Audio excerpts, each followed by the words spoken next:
Hello, வணக்கம் அனைவருக்கும். South கொரியாவில் இருக்கும் சியாஸ் நகரின் அருகில் இருக்கும் ஒரு புத்தா கோயிலுக்கு வந்திருந்தோம்.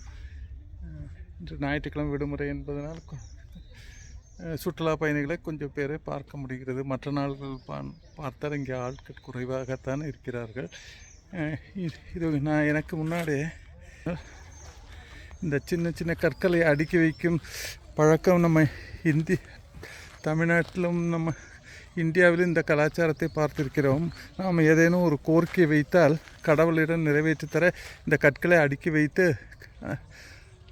பிரார்த்தனை செய்வது வழக்கம். அது நிறைவேறினாலோ கொண்டு வந்து இங்கே வைப்பதும் நிறைவேற வேண்டும் என்று வைப்பதும் இவர்களிடம் இருக்கும் ஒரு பழக்கமாக இருக்கிறது. ஆகவே இந்து கலாச்சாரம் எது வரைக்கும் பரவி இருக்கிறது என்று பாருங்கள்.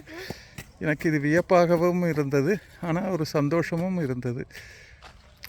பாருங்கள், கல் அடுக்கும். நான் ஒரு 3-4 புத்த கோயில்களுக்கு சென்றிருந்தேன், பார்க்குகளுக்கு சென்றிருந்தேன். அங்கு முழுவதும் இந்த கல் அடுக்கி வைக்கும் ஒரு பழக்கம் நாம் தமிழ்நாட்டின் கிராமத்திலிருந்து